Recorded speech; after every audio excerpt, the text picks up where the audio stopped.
para sa seryeng ito. Duda ako dyan. Papasok na tayo agad sa series number 3. Ibabato na natin sa ating mga casters. Ay, nako. Ingan. Anong gagawin natin dito? Paano natin gagawing 10 minutes game yung dalawang game?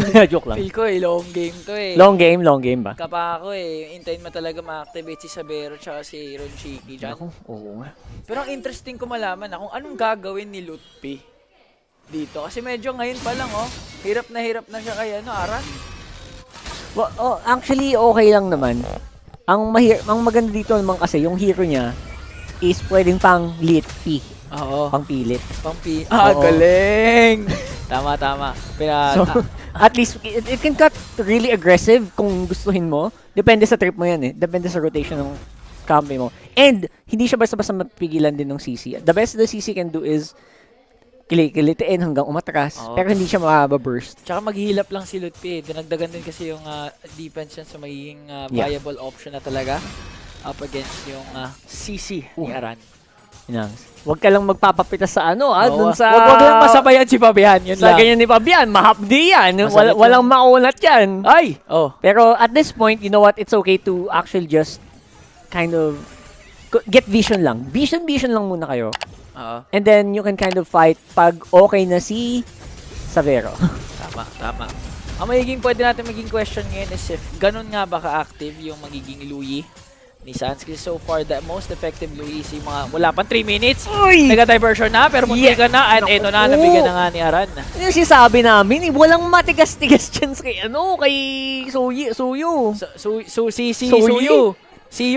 Ayun, Suyu combination. Sakit binigyan na ni partida double revitalize ba yan?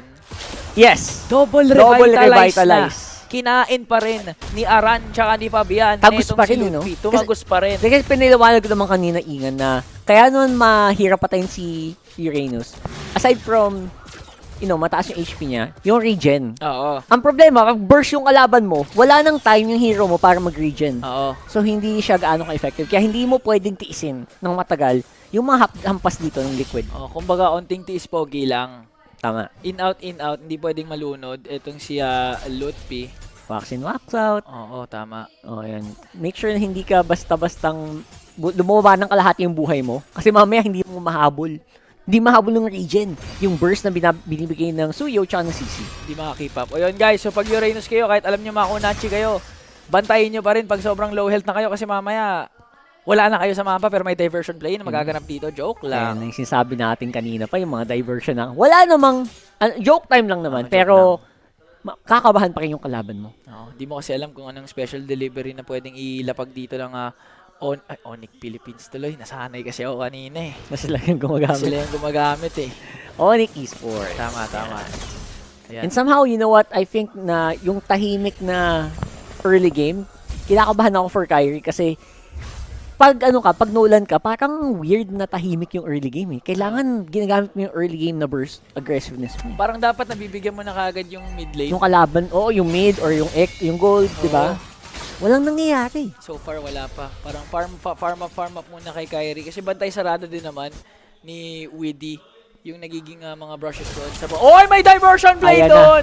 Masyado daw tahimik and they're gonna go for it. Dive in the deep jungle of Team Liquid Indonesia. Pero may kills. Nagaganap dito for Team Liquid.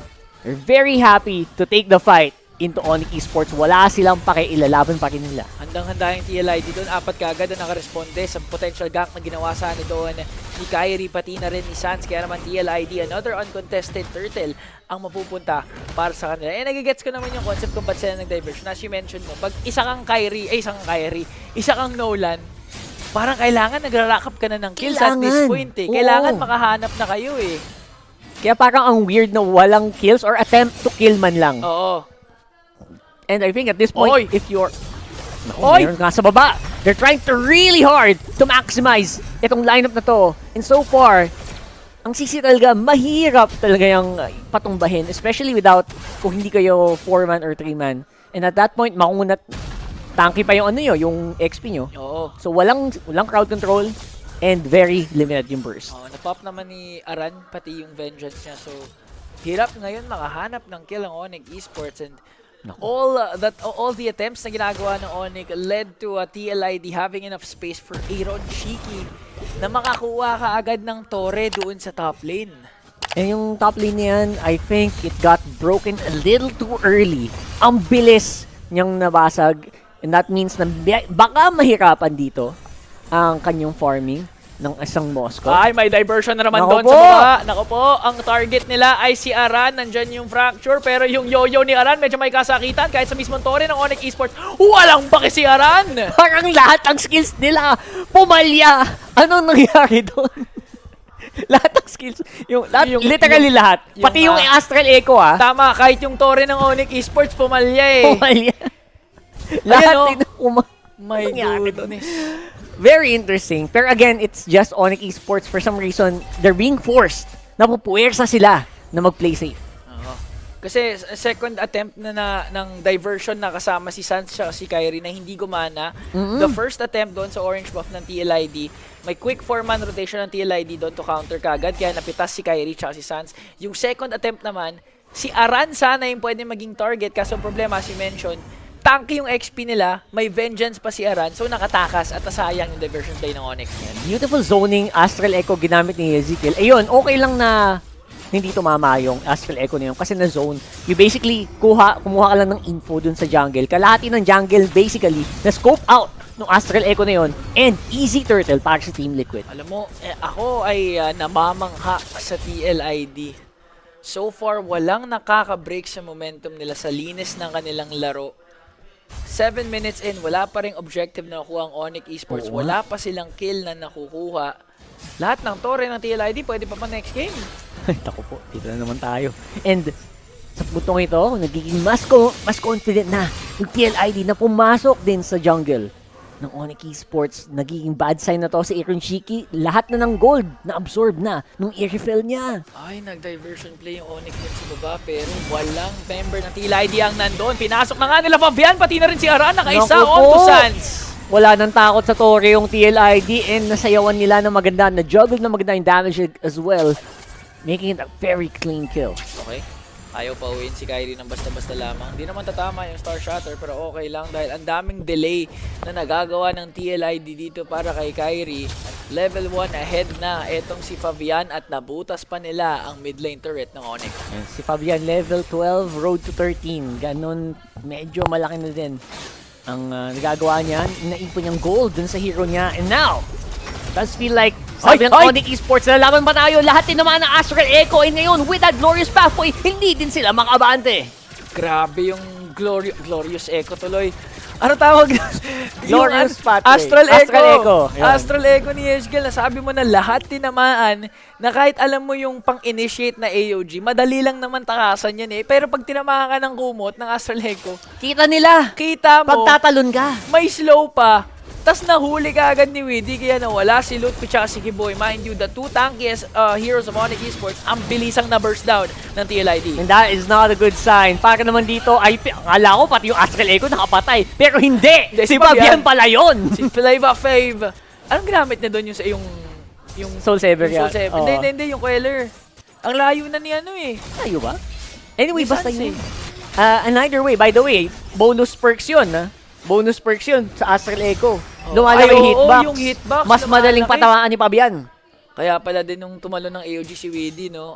Ang dali niyang tamaan yung mga members ng Onyx Esports. A 9-0 dominant start para sa TLID. 8k gold lead ka agad at nakaisang Lord na nga ang Cavalry. I really like na bring up mo yun. Parang unspoken na magandang combo pala si si Novaria tsaka si Gatot. Oo. No? Ang dali ang sarap maggatot pag may Novaria ka. Ang bagal ng mga target. Parang ang bagal. daling AOG. Ang sarap, no? Tapos isang talon mo lang, ang dami mo kagad mahuhuli. Tapos kahit nasa labas sila ng AOG, technically, papasok pa rin sila kasi malaki yung hitbox Malaki nila. yung hitbox. So yung akala Oo. mong takas ka na, hindi pa pala. Diba? Bagong duo duo suggestions yun Ay, teka lang. Pero parang ang suggestion nata dito ng Kyrie! TLID ay habulin si Kyrie! Naku po!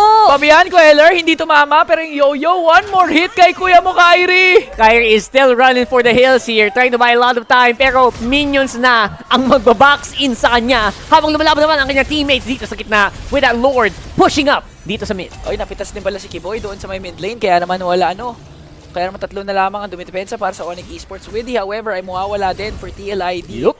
Na-clear out naman ng Onyx Esports ang Lord ng TLID, pero ang problema may minions pa sa gitna ang Cavalry. Ito na nga. And this could be a very early GG push here. 10 minutes into the game.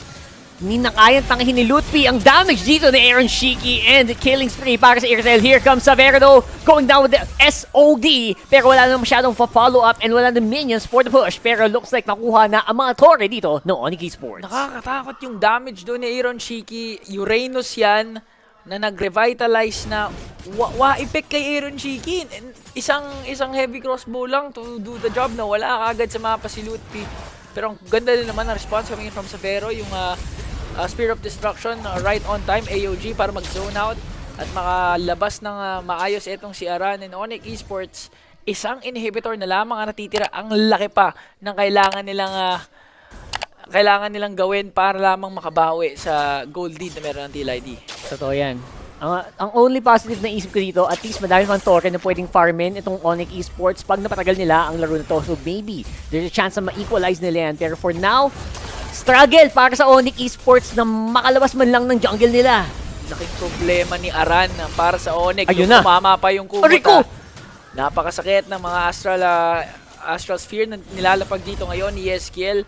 Onyx Esports, yung moment akala mo kaya na ulit nila lumabas sa mapa, napauwi yung buong team ng Onyx. Mapapaaray ka talaga, mapapangiwi sa sakit. So ang binapa tong Star Shatter itong si Ezekiel. And now, para naman sa Team Liquid ID, medyo clear-cut ang objective nila. They just need to get that Lord. And they could go for a very early push. Sabi natin, mahirap ang buhay ni Lutfi dito and limitado din ang wave clear ng Onyx Esports. Tinamaan na naman ni Yeskiel yung 4 na members ng Onyx Esports. Okay, may Hindi mo diversion wrong. na gagawin si Sansa kasi Kyrie. Ako, this is it, Mansit. Dalawang miyembro dito ng Onyx is behind enemy lines, trying to go for the retribution, pero hindi natin sila abot. It's Fabian with the Lord kill, and that's gonna be the 2 members going down here, Lutfi and Sans. Walang casualty for TLID kahit nabigla sila sa ginawa ni Sansa siya ni Kyrie. Fabiana, parang si King Kong lang, focus sa goal kahit gaano kagulo na yung clash, hindi niya bibitawan yung Lord, kaya naman na-secure ng TLID ang uncontested Lord na iyon at nakapitas pa sila kay Lutfi at Sans. Lord marching in onto the middle lane, madedepensahan pa ba ito ng Onyx dahil mismo si Aran, hinaharapan na si Savero, ayun na nga yung AOG, tumama kay Kiboy. Nice try with a fracture pero makatakas naman for the meantime. Aran talaga napakunat na glorious pathway, papabagalin niya yung Lord and yung minions, pero magiging sapat kaya yun. 5 members of Onyx Esports lumalaban ngayon, they're giving it all they've got, and they are just surviving. Right now yung Lord nasa harapan na, they could go with tower lang, pero napakahapdi natin ginagawa dito ni Savero.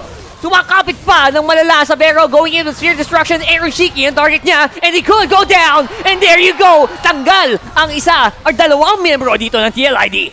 Dalawa kagad na wala sa TLID at nadepensahan nila yung Lord push na ginawa doon. Meron bang diversion na magaganap dito? So far, wala pa naman, pero nakakahinga ng malalim ngayon ng Onyx. Dahil kahit nag-decide na mag-tower lock ang TLID, mag-go all in, medyo may kasakitan na nga itong si Savero na kailangan nilang respetuhin, kailangan may maka-zone out sa Moskov ni Savero. And somehow, with all of this, pwede pa yatang makabawi in bahagya dito ang Onyx Esports. Actually, trying to go for the push this time around. Sinasabi kong standing gold sa mapa, ingan. Yung subukan nilang kunin ngayon. Susubukan nga talaga nilang kunin ngayon. And even si Kyrie nakakarakap na rin ang kanyang gold para maka-burst down at any given moment si Yeskiel tsaka si Aaron Shiki. Pero again, pwedeng mag-boil down lang to sa macro na pwede gawin ng TLID. Pag nagkaroon na naman ng Lord Objective, pwede lang nilang i-utilize yung fact na wala ng inhibitor turrets na natira for Onyx. Kung kanina parang hindi talaga endable no? Kahit dikit na yung Lord sa base, hindi no? sila makahampas. Solid din yung glorious pathway doon ni Kiboy. Bought enough time para maka-respo kaagad si Lutfi at si Sans kasi kakagaling lang nila sa respawn doon. And hindi talaga nila na lockdown etong si Savero. Nakapag-Spear of Destruction pa nga to dish out more damage. So far, if ma-replicate lang yun ng Onyx Esports, unti-unti talaga silang makakabalik sa game na ito. Pero if ma-secure kasi ng TLID yung 4th Lord, parang ang hirap depensahan ng pwedeng maging push ng TLID. Oof, look at that Lord advantage, negative. So lumamang pa yung kalaban sa Lord na push na yun. Ganun yun yung ibig sabihin niya. Parang nagamit talaga ng Onyx Esports yung fact na akala ng TLID kaya na nilang tapusin yung laro. Oo. Pero nakalimutan nila yung factor na meron kaming Savero. Mahapdi Savero and yung spears niya, normal attack. hindi niyo kung hindi niyo napapansin or baka nakalimutan niyo, medyo AOE yan sa parang kumakalat. Oo, yung damage yan. Ano yan, yung Yung passive. passive, yung ano yun, mahirap yun pronounce eh. Yeah, Yung exactly. ano, mahirap yun eh. Pero crucial din yung naging defense ng Onyx Esports, specifically for Loot, because at that time, sinukap niya yung damage na nagaling kay Aaron Shiki. Pero nakatakas siya eh, hindi siya napitas eh. Kung napitas siya siguro sa moment na yun, nakapag all-in palalo yung TLID sa final push. Totoo yan. And they might have to go all in dito din. Ingan, kasi right now the Lord is half and naghahanap na ng pwedeng entrada ang Onyx Esports dito. Malayo pa. Si Xavier, I don't think he's gonna make it in time. Way too late for the fight. And ngayon, apatar sila and Lord mapupunta sa TLID. Pero look at that, Lutpi going down. Front line is destroyed here para sa Onyx Esports. Unahin nila si Sans and susunod na si Kyrie most likely. Kiboy tumatakbo na din, trying to go and see if he can make it back to the base. Pero looks like hindi na siya papayagan dito ni Aran and si Savero na lang ang naiiwan sa mapa. Okay, wala si Fabian for TLID. My Lord, ang cavalry ngayon. Savero, laban sa Nako, apat. Tinamahan pa huli. nga ng kumot. Na-stun out pa nga dito ni Widdy. Aaron Shiki pumasok na. Napop na yung Wind of Nature doon ni Savero. Wind of Nature na rin si Aaron Shiki. And one heavy crossbow is all he needed to bring down Savero. TLID, a dominant Game 1 win kontra Onyx Esports. You know what? Comment